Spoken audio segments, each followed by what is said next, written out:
छात्रों, इससे पूर्व हम लोगों ने प्रयोगवाद की भूमिका के रूप में उस समय के युग बोध को देखने की कोशिश की थी, जबकि मैंने कहा था कि यह मेरा बिल्कुल सांकेतिक होगा। इस संदर्भ में एक बात और मैं कह दूं आपसे कि इस पद्धति में थोड़ी मेरी न्यूनताएं आपके सामने आ सकती हैं, जो आप कई बार कह चुका हूं कि इस नंबर पर आप बातें करके अपनी शंकाओं को समाप्त कर सकते हैं या अपनी शंकाओं से मुक्त हो सकते हैं। तो मैं कह रहा था कि इस प्रयोगवाद में शमशेर भी थे, मुक्तिबोध भी थे और अज्ञेय भी थे इसके प्रथम सप्तक में। लेकिन आप देखेंगे, जैसा मैंने कहा था कि इस 7वें दशक में 60 से लेकर लगभग 70 के बीच में जिन 3 बड़ी कविताओं की, लंबी कविताओं की सर्जना हुई, जिसमें एक तो अज्ञेय की कविता है यह, ठीक इसके बाद आप मुक्तिबोध का अंधेरे में देखते हैं, उसके बाद आप देखते हैं श्रीकांत वर्मा की कविता माया दर्पण, और फिर आप उसके बाद, जबकि मुझे लगता है कि 70 के आसपास का रचना काल ही कहीं होगा, ये पटकथा जो 72 के आसपास प्रकाशित होती है। आप इन कविताओं के विषय वस्तु में आप देखें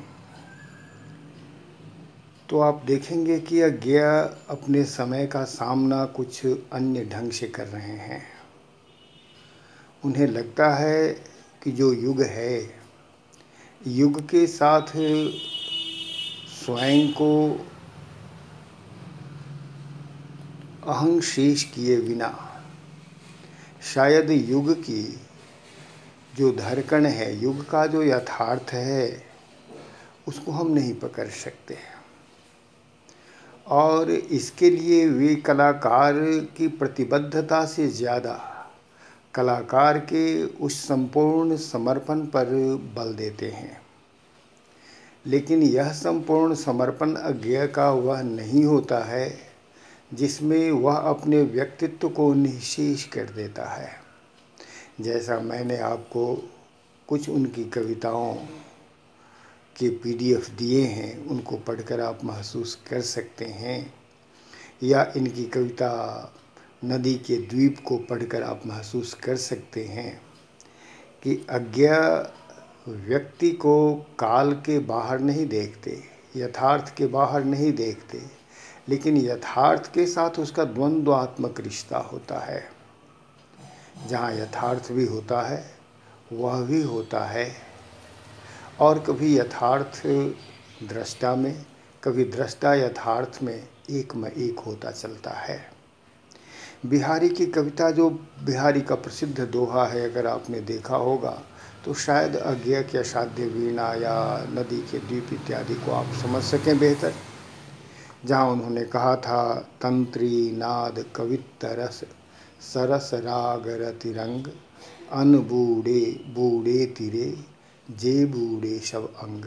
यह संपूर्ण समर्पण यहाँ भी मांग कर रहे हैं कला के उन तमाम रूपों में, चाहे वह श्रृंगार हो, चाहे वह नृत्य हो, चाहे वह संगीत हो, चाहे जो भी हो। इसी समय की रचना जो माया दर्पण है, उस माया दर्पण में देखेंगे कि कवि अपने समय का साक्षात्कार करते हुए अचानक ऐसा पाता है जैसे समय और उसके बीच का जो रिश्ता है, चेतन रिश्ता, वह एक दूसरे को ध्वस्त कर रहा है। मैंने आपसे कहा था कि प्रथम और द्वितीय विश्व युद्ध ने पारंपरिक मूल्यों के प्रति एक प्रश्न चिन्ह खड़ा किया था, खासतौर पर आस्तिक मूल्यों के प्रति एक प्रश्न चिन्ह खड़ा किया था। लेकिन आस्तिकता केवल धर्म की ही बात नहीं होती है, आस्तिकता जीवन की उस अकूत संपदा को लेकर भी होती है, जिस अकूत संपदा के दर्शन प्रकृति में, अंतरिक्ष में, या हम अपनी स्मृतियों में तलाश लेते हैं, या प्राचीनतम जो महान कृतियाँ हैं उसमें देखते हैं। तो हम कह सकते हैं कि अज्ञेय वहाँ तलाश रहे हैं। और ये श्रीकांत वर्मा की उस कविता में आप देखेंगे कि यह जो तलाश है, यह जो टकराहट है, वह टकराहट ऐसा लगता है कि कहीं अस्तित्व केवल हो रहा है, उसकी सार्थकता नहीं है। उसे लगता है कि उसके होने न होने से कोई फ़र्क नहीं पड़ता है। उसे लगता है कि समय इतना शक्तिशाली है, काल की गति, काल की उपस्थिति के समक्ष मनुष्य इतना क्षुद्र है, इतना क्षणिक है कि उसके प्रवाह में वह स्वयं को बहने से रोक नहीं पाता। अज्ञेय ठीक इसके विपरीत उस प्रवाह में बहने की बात को स्वीकारते भी अपने पांव टेकने की बात करते हैं। देखते तो श्रीकांत वर्मा भी हैं, लेकिन उन्हें बराबर वह उस ढंग से निश्चित नहीं हो पाते हैं जिस ढंग से अज्ञेय अपनी कविताओं में संघर्ष करते हुए व्यक्तित्व को एक ढंग से कह सकते हैं रेखांकित करते हैं, अथवा कि एक सुव्यवस्थित रूप देने में समर्थ हो पाते हैं। तो माया दर्पण जैसा शीर्षक आप देखते हैं, उन्हें लगता है कि यह जो पूरी जो सृष्टि है, या कह सकते हैं जो रचनाकार या चिंतकों की मानस चेतना है, उस चेतना में उन्हें लगता है कि यह पूरा यथार्थ एक माया दर्पण सा है।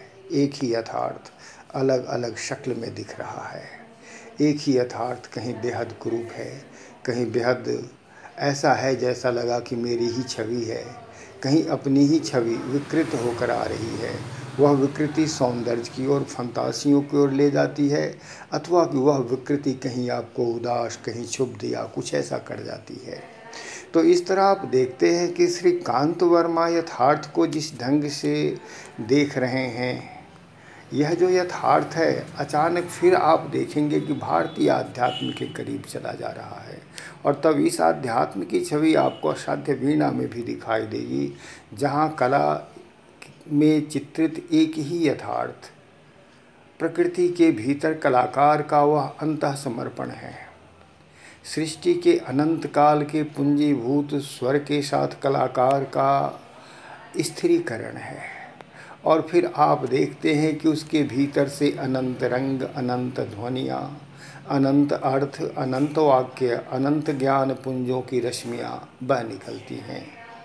और अनेक प्रकार का जो यह विश्व है, अनेक प्रकार की जो यह जन संपदा है, उन सबों से वह जुड़ जाती है।